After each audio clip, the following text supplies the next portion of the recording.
C'est reparti. Vendredi, samedi et dimanche prochain, les surfeurs lancent pour la 9e année Initiative Océane, une opération destinée à collecter les déchets accumulés sur les plages. L'an passé, 5500 personnes avaient passé au crible une centaine de sites dans 11 pays d'Europe, d'Afrique et dans les dom-toms. Elles ont ramassé 430 mètres cubes de déchets, de quoi remplir 200 bennes à ordures. L'opération ne se borne pas au nettoyage, elle est aussi l'occasion de sensibiliser les bénévoles et les curieux à la protection des océans ou encore au tri sélectif des ordures ménagères.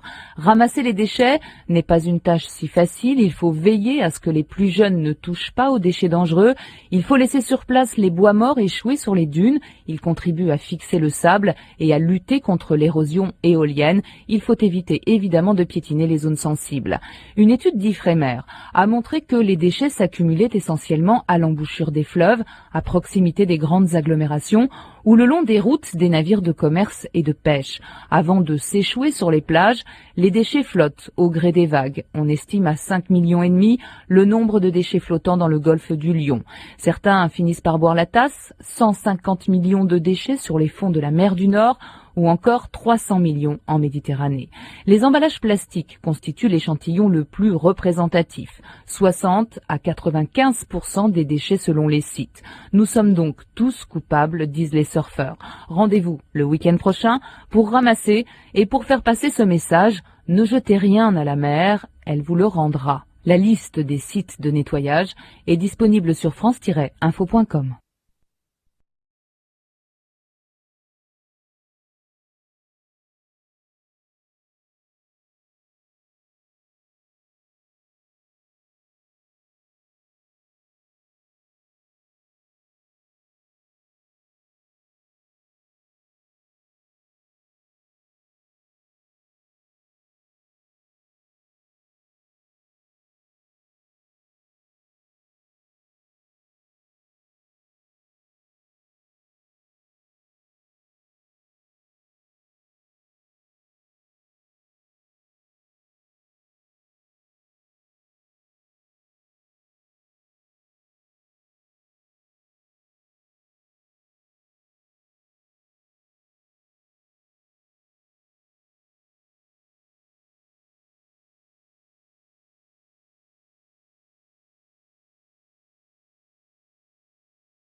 Il y a entre 6 000 et 7 000 langues parlées dans le monde, moitié moins que celles que les linguistes ont recensées dans les siècles passés.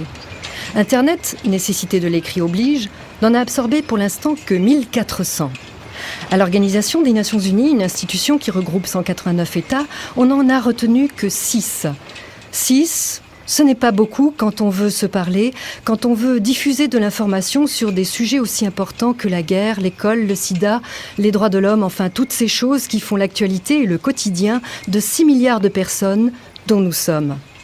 Mais le paysage linguistique de l'ONU et de ses agences n'apparaît pas si formel, si compact, si homogène quand on s'en approche. Et c'est ce qu'a fait Francophonie en se rendant à l'un des sièges de l'organisation, à Genève, en Suisse. L'ONU s'est donc choisi 6 langues officielles, le français, l'anglais, l'espagnol, le russe, le chinois et l'arabe. Un choix dicté par ses membres fondateurs et l'évolution des adhésions.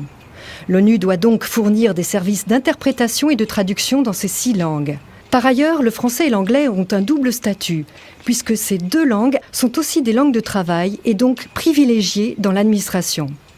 Ce n'est pas simple et c'est encore moins simple quand il s'agit d'autres agences des Nations Unies, comme l'explique Louis-Dominique Ouédraogo, inspecteur des Nations Unies, auteur d'un rapport d'enquête sur le multilinguisme. Ça varie d'une organisation à l'autre et à l'intérieur de la même organisation, ça peut varier également. L'Assemblée générale et le Conseil de sécurité ont ces 6 langues à la fois comme langues officielles et langues de travail. Mais si on prend un autre organe principal qui est le Conseil économique et social, les langues officielles sont les mêmes 6 langues, mais les langues de travail sont anglais, français et espagnol.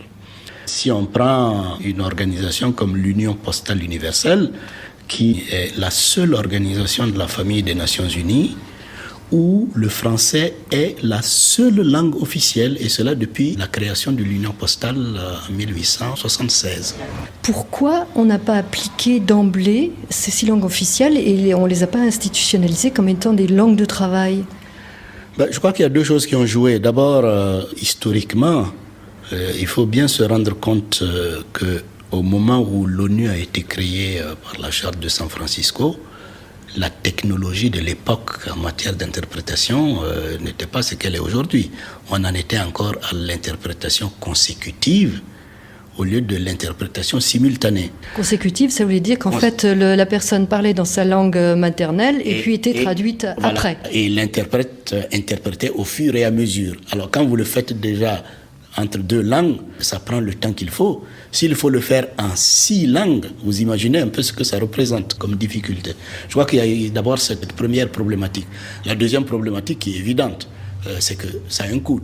Plus de langues il y a, plus de ressources il faut pour assurer et l'interprétation et la traduction.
Il y a entre 6 000 et 7 000 langues parlées dans le monde, moitié moins que celles que les linguistes ont recensées dans les siècles passés.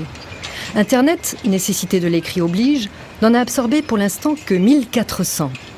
À l'Organisation des Nations Unies, une institution qui regroupe 189 États, on n'en a retenu que 6. 6, ce n'est pas beaucoup quand on veut se parler, quand on veut diffuser de l'information sur des sujets aussi importants que la guerre, l'école, le sida, les droits de l'homme, enfin toutes ces choses qui font l'actualité et le quotidien de 6 milliards de personnes dont nous sommes. Mais le paysage linguistique de l'ONU et de ses agences n'apparaît pas si formel, si compact, si homogène quand on s'en approche. Et c'est ce qu'a fait Francophonie en se rendant à l'un des sièges de l'organisation, à Genève, en Suisse. L'ONU s'est donc choisi 6 langues officielles, le français, l'anglais, l'espagnol, le russe, le chinois et l'arabe. Un choix dicté par ses membres fondateurs et l'évolution des adhésions. L'ONU doit donc fournir des services d'interprétation et de traduction dans ces 6 langues. Par ailleurs, le français et l'anglais ont un double statut, puisque ces 2 langues sont aussi des langues de travail et donc privilégiées dans l'administration. Ce n'est pas simple et c'est encore moins simple quand il s'agit d'autres agences des Nations Unies, comme l'explique Louis-Dominique Ouédraogo, inspecteur des Nations Unies, auteur d'un rapport d'enquête sur le multilinguisme. Ça varie d'une organisation à l'autre et à l'intérieur de la même organisation, ça peut varier également. L'Assemblée générale et le Conseil de sécurité ont ces 6 langues à la fois comme langues officielles et langues de travail. Mais si on prend un autre organe principal qui est le Conseil économique et social, les langues officielles sont les mêmes 6 langues, mais les langues de travail sont anglais, français et espagnol. Si on prend une organisation comme l'Union postale universelle, qui est la seule organisation de la famille des Nations Unies, où le français est la seule langue officielle, et cela depuis la création de l'Union postale en 1876.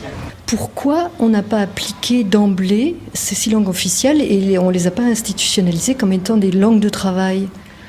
Je crois qu'il y a 2 choses qui ont joué. D'abord, historiquement, il faut bien se rendre compte qu'au moment où l'ONU a été créée par la Charte de San Francisco, la technologie de l'époque en matière d'interprétation n'était pas ce qu'elle est aujourd'hui. On en était encore à l'interprétation consécutive au lieu de l'interprétation simultanée. Consécutive, ça voulait dire qu'en fait, la personne parlait dans sa langue maternelle et puis était traduite après. Et l'interprète interprétait au fur et à mesure. Alors quand vous le faites déjà entre 2 langues, ça prend le temps qu'il faut. S'il faut le faire en 6 langues, vous imaginez un peu ce que ça représente comme difficulté. Je crois qu'il y a d'abord cette première problématique. La deuxième problématique qui est évidente, c'est que ça a un coût.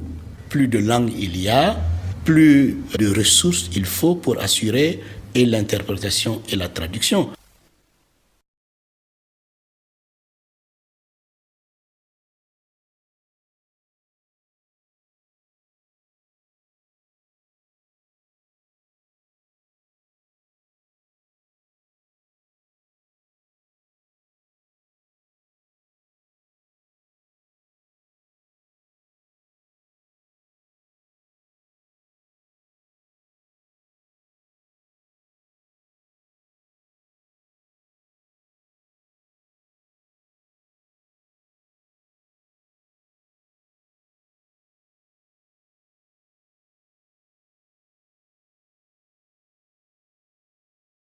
C'est reparti. Vendredi, samedi et dimanche prochain, les surfeurs lancent pour la 9e année Initiative Océane, une opération destinée à collecter les déchets accumulés sur les plages. L'an passé, 5500 personnes avaient passé au crible une centaine de sites dans 11 pays d'Europe, d'Afrique et dans les dom-toms. Elles ont ramassé 430 mètres cubes de déchets, de quoi remplir 200 bennes à ordures. L'opération ne se borne pas au nettoyage, elle est aussi l'occasion de sensibiliser les bénévoles et les curieux à la protection des océans ou encore au tri sélectif des ordures ménagères. Ramasser les déchets n'est pas une tâche si facile, il faut veiller à ce que les plus jeunes ne touchent pas aux déchets dangereux, il faut laisser sur place les bois morts échoués sur les dunes, ils contribuent à fixer le sable et à lutter contre l'érosion éolienne, il faut éviter évidemment de piétiner les zones sensibles. Une étude d'Ifremer a montré que les déchets s'accumulaient essentiellement à l'embouchure des fleuves, à proximité des grandes agglomérations ou le long des routes des navires de commerce et de pêche. Avant de s'échouer sur les plages, les déchets flottent au gré des vagues. On estime à 5,5 millions le nombre de déchets flottants dans le golfe du Lion. Certains finissent par boire la tasse, 150 millions de déchets sur les fonds de la mer du Nord, ou encore 300 millions en Méditerranée. Les emballages plastiques constituent l'échantillon le plus représentatif, 60 à 95% des déchets selon les sites. Nous sommes donc tous coupables, disent les surfeurs.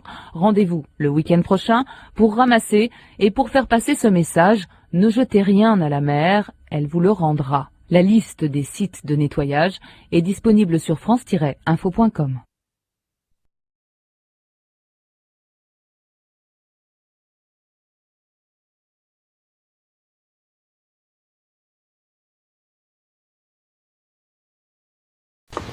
Il y a entre 6 000 et 7 000 langues parlées dans le monde, moitié moins que celles que les linguistes ont recensées dans les siècles passés. Internet, nécessité de l'écrit oblige, n'en a absorbé pour l'instant que 1400. À l'Organisation des Nations Unies, une institution qui regroupe 189 États, on n'en a retenu que 6. 6, ce n'est pas beaucoup quand on veut se parler, quand on veut diffuser de l'information sur des sujets aussi importants que la guerre, l'école, le sida, les droits de l'homme, enfin toutes ces choses qui font l'actualité et le quotidien de 6 milliards de personnes dont nous sommes. Mais le paysage linguistique de l'ONU et de ses agences n'apparaît pas si formel, si compact, si homogène quand on s'en approche. Et c'est ce qu'a fait Francophonie en se rendant à l'un des sièges de l'organisation, à Genève, en Suisse. L'ONU s'est donc choisi 6 langues officielles, le français, l'anglais, l'espagnol, le russe, le chinois et l'arabe. Un choix dicté par ses membres fondateurs et l'évolution des adhésions. L'ONU doit donc fournir des services d'interprétation et de traduction dans ces 6 langues. Par ailleurs, le français et l'anglais ont un double statut, puisque ces 2 langues sont aussi des langues de travail et donc privilégiées dans l'administration. Ce n'est pas simple et c'est encore moins simple quand il s'agit d'autres agences des Nations Unies, comme l'explique Louis-Dominique Ouedraogo, inspecteur des Nations Unies, auteur d'un rapport d'enquête sur le multilinguisme. Ça varie d'une organisation à l'autre et à l'intérieur de la même organisation, ça peut varier également. L'Assemblée générale et le Conseil de sécurité ont ces 6 langues à la fois comme langues officielles et langues de travail. Mais si on prend un autre organe principal qui est le Conseil économique et social, les langues officielles sont les mêmes 6 langues, mais les langues de travail sont anglais, français et espagnol. Si on prend une organisation comme l'Union postale universelle, qui est la seule organisation de la famille des Nations Unies, où le français est la seule langue officielle, et cela depuis la création de l'Union postale en 1876.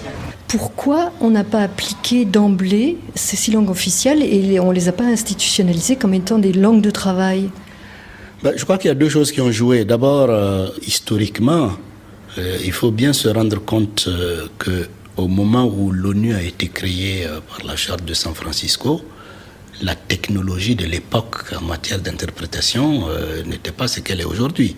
On en était encore à l'interprétation consécutive au lieu de l'interprétation simultanée. Consécutive, ça voulait dire qu'en fait, la personne parlait dans sa langue maternelle et puis était traduite après. Et l'interprète interprétait au fur et à mesure. Alors quand vous le faites déjà entre 2 langues, ça prend le temps qu'il faut. S'il faut le faire en 6 langues, vous imaginez un peu ce que ça représente comme difficulté.